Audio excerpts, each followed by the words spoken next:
Bueno, no sé si me estará viendo por Amir TV, por el cambio horario. La verdad es que no sé ahora mismo qué hora será en San Francisco. ¿Está? Bueno, pues un abrazo, Sensei, de manera transatlántica y muchas gracias por la presentación. Vamos a hablar de neurología, porque tenemos muchas cosas de qué hablar. La neurología probablemente es demasiado desconocida y os quiero hablar de ella porque pienso que es la especialidad más hermosa, más desafiante y más bonita de la medicina. La verdad que es curioso que me han puesto este año con dos cirujanos, con un otorrino y con un neurocirujano, y probablemente la neurología, en mi opinión, es la especialidad más médica de todas, es la que más diagnostica y es un reto, como pongo ahí, que para el neurólogo la semiología es fundamental. El neurólogo se ha convertido, pues, probablemente en las últimas décadas en el defensor del método clínico para nosotros. La anamnesis es fundamental, hacemos anamnesis muy minuciosa, nos podemos tirar hasta media hora, una hora hablando con un paciente, intentando detectar si el parpadeo fue antes que el chupeteo, si la mano se movió antes que la pierna, si se cayó y luego no recordaba lo que le pasaba. Y la exploración física igualmente para nosotros es fundamental. Como dice siempre en las clases de nefrología nuestro profesor Juanmi, el riñón pues, tiene solo 7 maneras de enfermar. En cambio, el cerebro tiene infinidad de maneras de enfermar. Eso hace que la neurología, como me decía un alumno el otro día en prácticas, pues tenga un lenguaje totalmente diferente. Nosotros hablamos de negligencia visoespacial, de asomatognosia, de anosodiaforia, o sea, terminología que tiene que describir una clínica totalmente diferente de un órgano que es pues peculiar, es diferente el cerebro. Otro de los retos importantes para el neurólogo es que para muchas de las enfermedades neurológicas no existen marcadores biológicos, no existen pruebas complementarias que nos digan específicamente qué algoritmo seguir. Esto hace que la neurología sea un reto en este momento actual en el cual pues, probablemente la medicina cada vez está más protocolizada y muchas veces el médico siente que es parte de un algoritmo en vez de tomar decisiones. Pues bueno, en una especialidad puramente médica, muy clínica, en la cual no existen pruebas complementarias que te dicten lo que tienes que hacer, el neurólogo tiene que tomar esa serie de decisiones.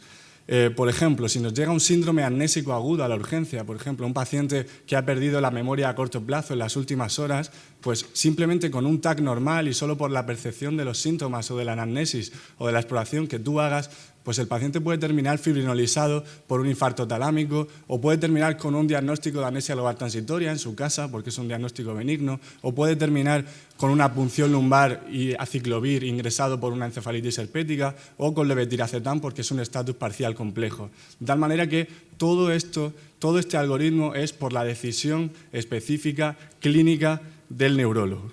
Fijaos, a la hora de realizar esta presentación, pues fui preguntando a algunos de mis compañeros de otras especialidades, algunos amigos del hospital, por qué no eligieron ellos neurología o por qué no pensaron en neurología a la hora de escoger plaza. Mirad, esto me lo dijo un cardiólogo que me dijo, los neurólogos se sientan a filosofar y no intervienen sobre la patología del paciente. Pues bueno, obviamente existe un cliché sobre el neurólogo, ¿no? El neurólogo se sienta en el sofá, se pone a reflexionar y al filosofar, ¿dónde estará la lesión del paciente? Pues obviamente al neurólogo le gusta localizar la lesión, le gusta la topografía neurológica y si un neurólogo dice que un infarto está en el bulbo lateral y luego una resonancia le dice que está en el bulbo lateral, pues le encanta. Es una experiencia muy bonita. Pero el espectro del neurólogo en los últimos años ha cambiado claramente, de tal manera que de pasar de ser un médico totalmente reflexivo y poco terapéutico, ha pasado a tratar patologías muy agudas y muy importantes para la repercusión vital y sobre todo funcional. El neurólogo no solo salva vidas, sino que salva lenguaje, salva memoria, salva emociones, salva visión, salva muchas funciones neurológicas que producen un cambio en la capacidad funcional del paciente. No solo el ictus, como vemos aquí, el time is brain, que es importante, también es importante, pues, por ejemplo, en el manejo de la miastenia gravis aguda, en una crisis miasténica, en el estatus epiléptico, también tratamos patologías agudas como la encefalitis herpética o el Guillain-Barré. Bien. Otra frase que me decían, otra falsa leyenda sobre la neurología, pues esto en este caso es de un otorrino, un muy buen amigo mío, me decía, bueno, los neurólogos, la verdad que yo no me planteé hacer neurología porque no hacen técnicas complementarias, no hacen cosas manuales, sois puramente clínicos, habláis con el paciente y luego no hacéis nada, ¿no? Bien, pues resulta que el neurólogo en sí mismo es una prueba complementaria. El neurólogo diagnostica enfermedades que normalmente no tienen una prueba complementaria que te dicen la enfermedad. Por ejemplo, el ictus, la patología que es la segunda más importante en mortalidad en este país y que es la primera en discapacidad en los países occidentales, que es una patología que necesita un manejo agudo importante, se diagnostica puramente con la clínica. De hecho, el neurólogo, como prueba complementaria, tiene un 85% de valor predictivo positivo. Tenía que meter la cuña estadística, tenía que meterla. Un 85% de valor predictivo positivo, clínicamente. Hay muy pocas pruebas complementarias en medicina que tengan un valor predictivo positivo tan brutal. Y esto lo hace el neurólogo clínicamente. Otra cosa importante es que en las estadísticas que he estado revisando, algunas de los hospitales de Madrid, en las urgencias, el médico más interconsultado de todos los médicos es el neurólogo. ¿Por qué? Pues esto es una cosa que me han dicho muchos internistas, amigos míos, pues es verdad. Luego te paso el paper. Esto es una cosa que me han dicho muchos internistas, amigos míos, dentro del ámbito de todas las médicas. La neurología es la más desconocida para los internistas. Los internistas tienen un manejo global, pues manejan muy bien la cardiología, la nefrología, la neumología. Probablemente tienen un manejo un pelín peor de la neurología. Y aparte de todo esto, el neurólogo hace muchas técnicas manuales. Fijaos, aparte de la punción lumbar, ya clásica, el neurólogo también hace oftalmoscopia directa, es capaz de ver el fondo de ojo sin dilatar al paciente. Hace también Doppler de troncos supraórticos, Doppler transcraneal, monitoriza la repercusión vascular en el tratamiento agudo del ictus. También hace videoelectroencefalografía en las unidades de epilepsia.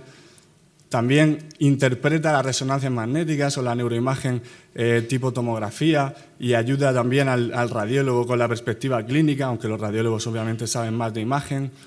También infiltra toxina botulínica, hace bloqueos anestésicos, también en las patologías, en las algias cefálicas.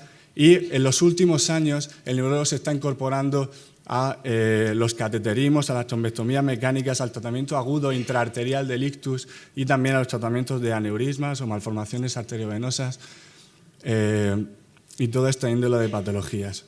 Fijaos, otra frase que me dicen muchas veces, y esta en concreto me la dijo un amigo nefrólogo de este hospital, me decía, bueno, la neurología es el futuro porque actualmente hay poco descubierto, tiene mucho futuro, pero en el presente pues es un poco triste.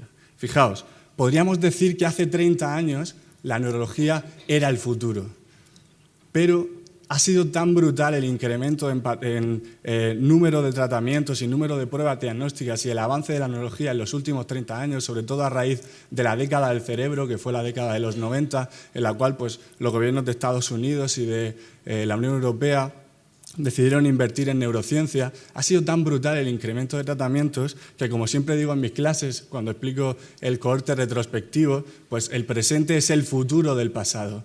De tal manera que, si era el futuro hace 30 años, ahora es el presente. La neurología es el presente. Obviamente le queda mucho futuro por delante, pero los neurólogos tenemos mucho que decir actualmente. Fijaos, otra frase que me dicen algunos amigos, pues esto me lo dijo un internista. Dice, la neurología es muy diagnóstica, pero muy poco terapéutica. Bueno, pues ya hemos hablado del ictus, no hace falta que sigamos hablando de él porque es una patología muy importante en la que cambiamos el pronóstico, pero es que en la epilepsia, solo con el manejo farmacológico, se controla en el 70% de los casos. La múltiple está siendo muy emocionante porque se está cambiando la evolución de la enfermedad. En el Parkinson, en las autoinmunes, pues en una planta de neurología se ven cosas de interna. Pues bueno, en un año de planta yo he visto una neurosarcoidosis, un neurolupus, un antifosfolípido, pues patologías que habitualmente se piensa que las diagnostica el internista, pero que se ven de manera muy habitual en las plantas de neurología. Obviamente hay últimas fronteras, como las degenerativas o las genéticas, pero hay tanta investigación en curso que probablemente cambie en el futuro. Fijaos, Esto es muy importante, la neurología está en expansión.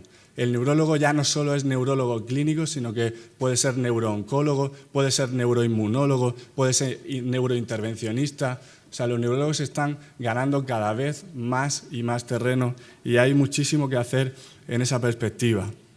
Una cosa importante también es que el neurólogo es el eje central de la neurociencia. Tenemos muchísima relación con los psiquiatras, con los neurocirujanos, pero el que ve de manera global y médicamente al paciente es el neurólogo, porque el neurólogo puede ser pues, un psiquiatra que anticoagula o un intervencionista que ve también clínicamente al paciente. La relación con la psiquiatría, en los últimos años, la frontera probablemente se esté desdibujando y en muchas patologías de índole neurológica, el neurólogo está empezando a tratar también los síntomas neuropsiquiátricos que se llaman.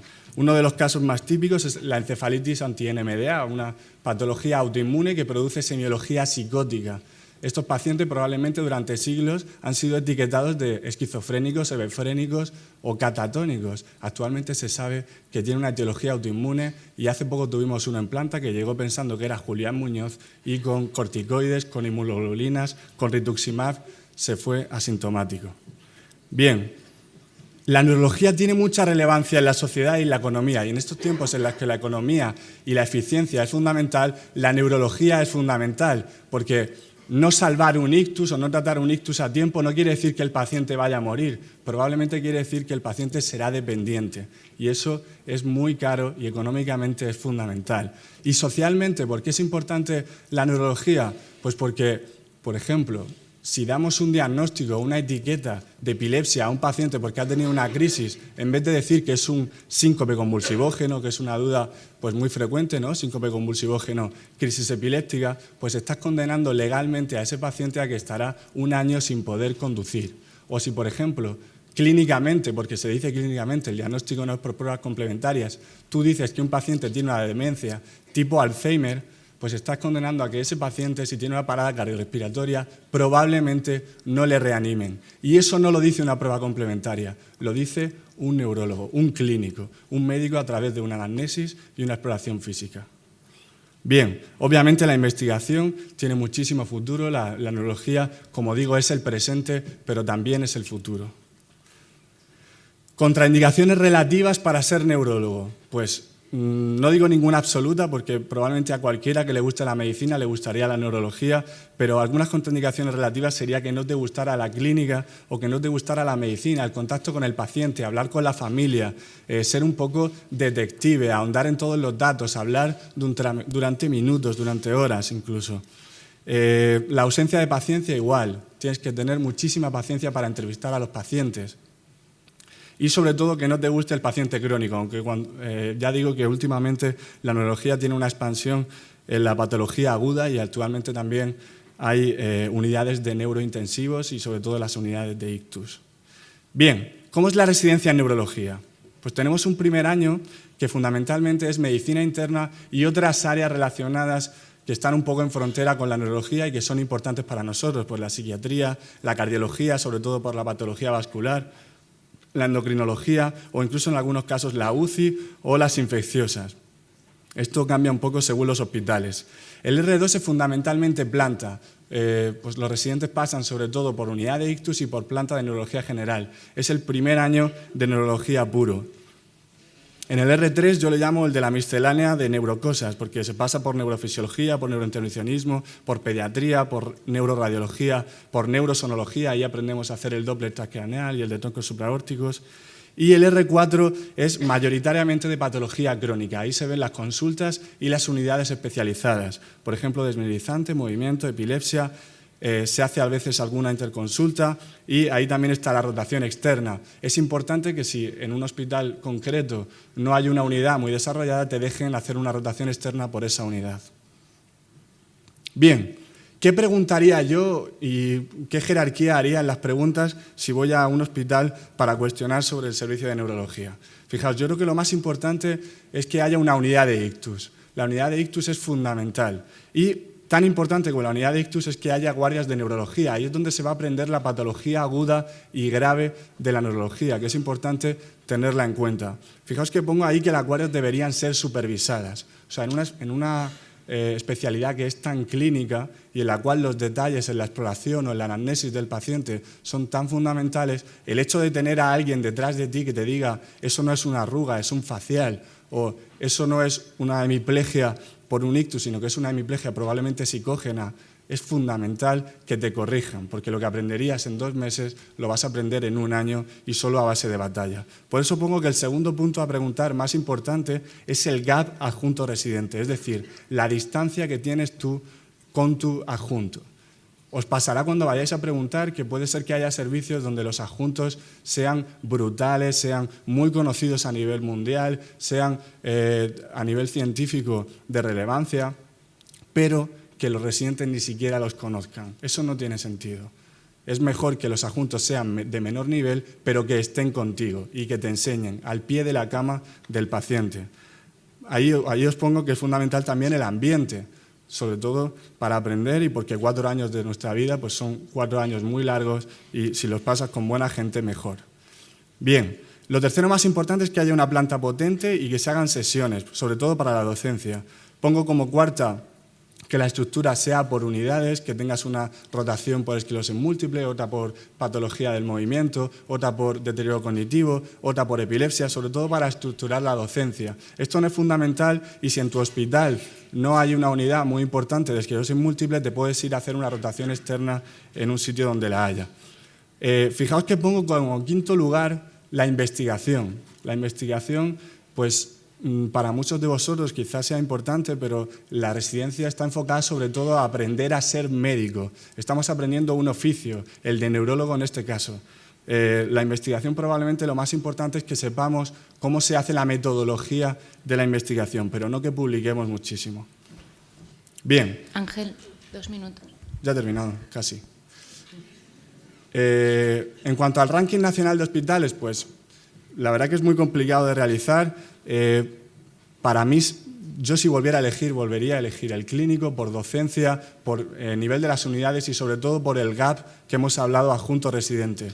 Tener adjuntos jóvenes y motivados y que te enseñen es fundamental en la formación. Pero fijaos que en Madrid hay un montón de hospitales con unidad de ictus, de referencia y con gran cantidad de patología y de pacientes, como el 12 de octubre, el Ramón y Cajal o incluso el Gregorio Marañón, que se acaba en el 1600. Pongo la princesa entre interrogación porque no sabemos muy bien qué va a pasar con ella. Bien, en Barcelona pues el nivel de la neurología también es muy alto. Yo os diría que si vais a Barcelona a preguntaréis sobre los becarios. En Barcelona está muy hipertrofiada la figura del becario, de tal manera que el gap adjunto-residente se hace aún mayor porque hay un paso intermedio que es el becario y que probablemente la docencia se priorice hacia él y no hacia el residente. Preguntad por eso. Bien, Sevilla tiene hospitales muy grandes y muy buenos. Fijaos que es muy variable los números, se pueden conseguir plazas de neurología en hospitales muy grandes y con unidad de ictus hasta números de casi 3.000, o sea que no os agobiéis. Y lo más importante es que la neurología es preciosa, los pacientes son muy agradecidos y es poco hospital dependiente, es decir, pacientes hay por todos lados y lo más importante es la clínica. O sea que si queréis hacer neurología, hacedla, sea donde sea. Muchas gracias.